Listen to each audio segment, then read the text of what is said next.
Let's talk about Married at First Sight real quick. Nope. Because nothing happened. Absolute dust. What else did we get? I just want to talk about Elijah one. I mean, did y'all have anything to add about any of the other couples? I have not watched the show full out.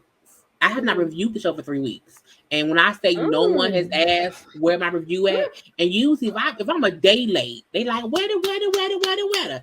Ain't no one said shit. I'm like, they notice. I really feel like Married at First Sight has played themselves out because the episodes are too long.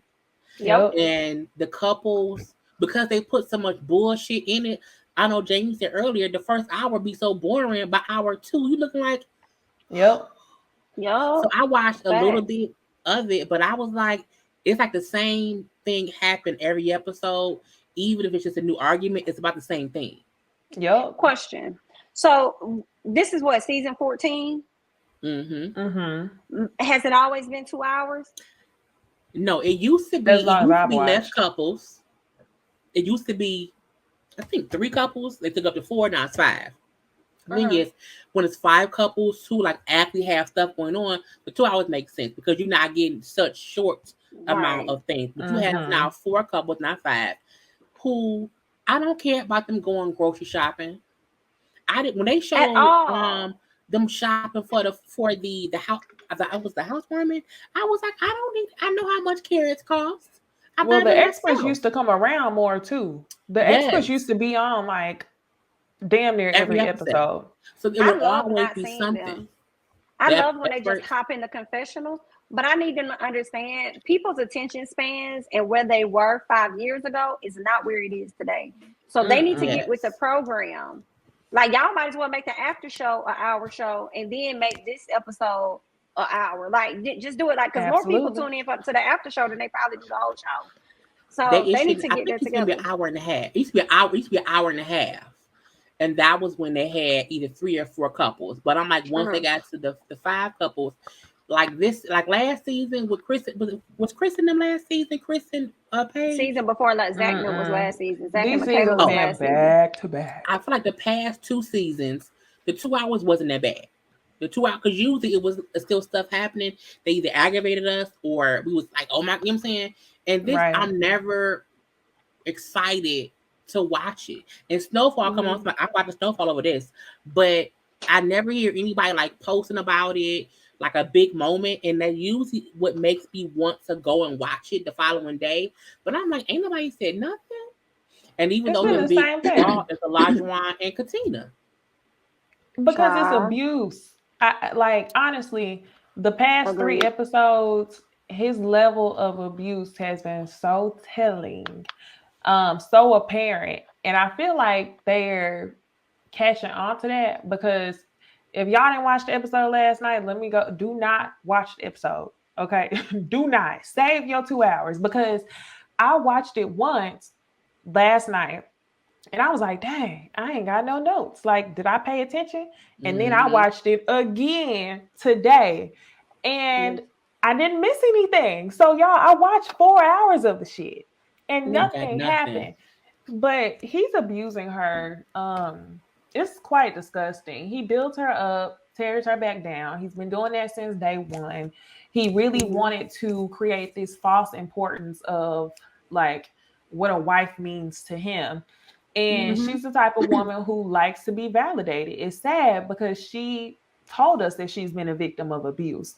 So we can't even really be too upset at the way that she's handled this situation. It's just really disgusting to see. So this episode, did you want to explain what happened, Jamie? This episode, Yeah, I can run it. I can run it real quick. I'm gonna grab some water if I'm listening.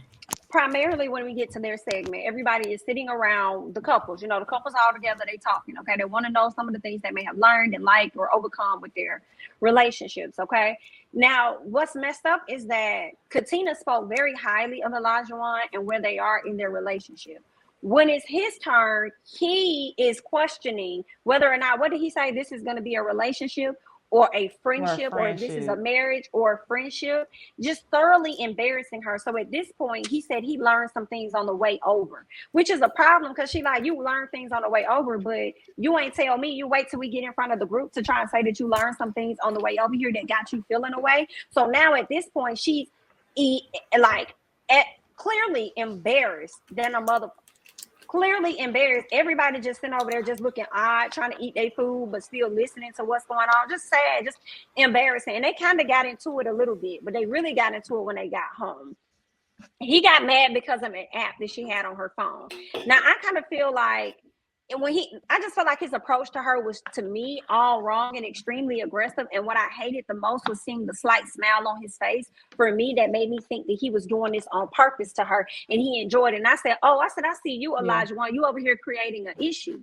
You may not be getting what it is that you want. You might be a man that's used to smashing on somebody or whatever the case is, and y'all been married for 1 month. She's saying that y'all ain't consummate the marriage. So are you trying to create some type of friction so you can leave and go do a little something? Like, what's going on with you? It's not adding up. And then he's upset about a dating app. Now, I will say, Katina, when she said she forgot that it was on there, that I don't believe. But I will say I have apps on my phone that I just don't use, but I pretty much know what's on my phone. You know what I'm saying? So when she says that I forgot that was even on there, I'm like, no, I don't think that you did. I think you probably kept it just in case this didn't work out. But I don't think she was actively using it. I do think he had a point slightly when he said, if the roles were reversed, would you be upset? Yeah, because he probably gonna think what I think about her. Like, nah, you didn't forget. You knew that was on your phone type thing, right? But again, his approach to her was just very disrespectful, aggressive, and just out of line overall. And I hated to see him do her like that. And she just seemed defeated because she's trying to explain to him, but he's not trying to hear her. So I was disgusted by him. Go ahead, y'all. I think it's weird, not even weird. I think it's fucked up that Elijah Wan consistently finds reasons to fuck with her. And she feels the need to consistently explain herself because she wants to be married. And it's weird because I think her wanting her marriage to work isn't a bad thing. It's just you married the wrong motherfucker. And he isn't the one that you should be trying to please him as your husband. So I think because they're strangers, I would not be upset if said stranger had another app on their phone. If they have a whole bunch of apps, I'm not going to be pissed about that one because you may not even realize because you have so many apps. If her phone don't have that many apps, then you did know. And I think he a fucked up individual. But I do feel like I would not be upset because one, you're a stranger. I don't really know you. So as long as you're not using that app and you then delete that app because I told you I have an issue with it, then I'm not going to fuck with you. Because I've seen the scene of them going back and forth. And I feel like he enjoys abusing her when he feel like she's done something that he can then now bitch him on about. He finds pleasure in that. Even though it's not a big issue, but I can make it a big issue because I want to make it because it's really not. She's only known you for a month, and she's shown you in her action that she wants to be your wife, but you keep moving the goddamn goalposts, and that's what's unfair. So it's like, should she have deleted it? Yes, but she didn't. You're a stranger, nigga, leave me alone. But I'm like, he likes abusing her emotionally and mentally. And she's going to be fucked up for the next person. Right, as if she wasn't already, from what the experts were saying. That's why I feel like the experts are irresponsible as hell to place these two together. And Elijah Wan wants a damn mommy. He wants a mommy. And it's a damn shame that neither one of them have examples of what they think a marriage should be like or what a marriage should be like because they're operating on what they think is right, which is why I feel like Katina is so easily manipulated. I'm disgusted because towards the end of the dinner, after he exposed her, he knew it wasn't that real, but he wanted to punish her by making her look worse than what it was by saying, if I said this in front of everybody, it would ruin you right now. Well, say it then. That was disgusting to me. I literally, that scene just really sent me. Katina looked like she was shaking. Then on top of that, when they got home, what I was even more bothered by was like literally that type of shit made me anxious because I feel like he would high key abuse her if like physically if the cameras were not around. What bothered me the most was that we expect that shit from Olajuwon because we called it a couple episodes ago, right? But Katina entertained explaining herself to him. That to me told me that she probably is not going to go anywhere anytime soon. Even though she was frustrated and she knew what he was saying didn't make sense, she still entertained explaining herself to him. And I'm like, Katina, you don't need to explain yourself to this man because he's illogical and he wants to have a reason to fight. And 3 episodes ago, I tweeted and I said, something tells me that Katina is going to have to work a lot harder than the other type of women that Olajuwon is used to dating. Yeah. He keeps trying to judge her. He keeps using these terms. He did it this episode and I think 2 more episodes back. He said, as a person. You keep trying to diminish her and tell her that she's not even worthy, first as a wife, but second as a person. Why is it that you can't even look at her as being a worthy human being? That to me is weird as hell. And it's a shame because I'm pretty sure she's still with him. Because on the after show, last thing that disgusted me even more was Jasmina was on there, and I can't remember Kev on stage wife. She's the guest star on the after show. It disgusted me because nobody wanted to be truthful with Katina, even if that meant saying what they needed to say with grace, because they knew that as a victim of abuse, which is what they're seeing is that she would push them away. Jasmina explained that, typically she would be mad at Olajuwon, but Olajuwon always notices when he messes up. So he acts the ass, for lack of a better word, she said something else. So basically he shows his ass and then he apologizes immediately after. So for that reason, Jasmina couldn't really be as mad at him.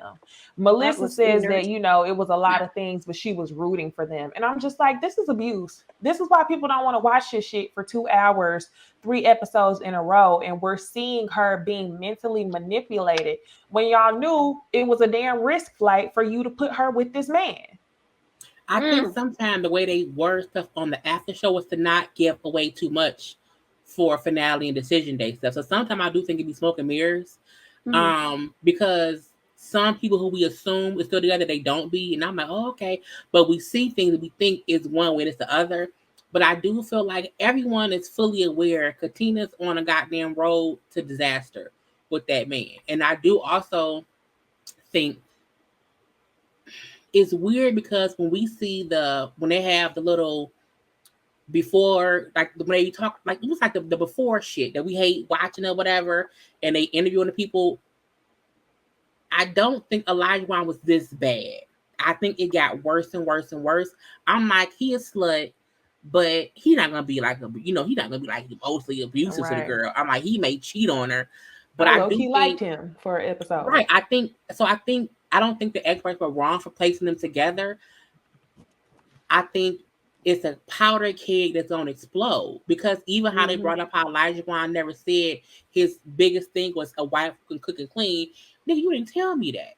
Because if you had said that, we would have tried to get someone who that could be their thing. Because if that's your major issue, okay, we can at least say, well, he did say that and it didn't happen or whatever. But I think he's making up reasons to break her down, to be like, I have this wife, she's beautiful. We on this show, meaning after this show, we can probably make money doing whatever else. Again, I'm gonna have more money now. But I don't think he realized how fucked up he looks to America because he was raised in that fucked upness. And when you're raised around people who think that's okay, you don't get, nigga, you look stupid.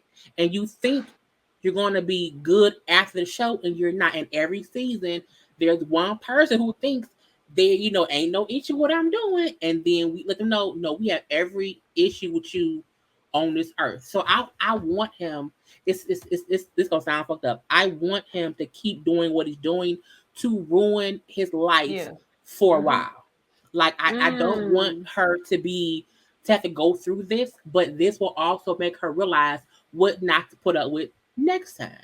And sometimes you have to see yourself looking stupid to realize I was really foolish. So I do think the after show they can only say so much because they can't, spoil shit for the rest of the season. But I think low key have been spoiling a lot. They've been spoiling a lot in the after show. It was like that. But all of them, it was one episode where Keisha asked Katina to call Olajuwon, and you could see her phone, and she had his name saved with a heart next to it. So I feel like they still together. She called him to ask him something, and it's like usually they don't be in contact like that. Another thing I thought about is, you know how I said I feel like Katina gonna have to work harder than the typical white woman that he dates. Do y'all remember when he first met her on the wedding day? He said she's beautiful, but whenever he went into complimenting exactly what it was he liked about her, he was like, she's petite. She's petite. Because he don't like and I feel like that was the only thing that was similar to the typical white woman that he dates, was that she was petite. It wasn't like, her eyes, her lips, her skin.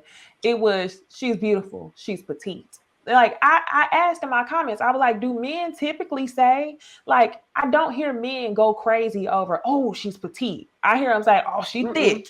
They don't say, oh, she's petite. To me, he was reaching. White man. He's Irish. He was acting. He was acting his ass off.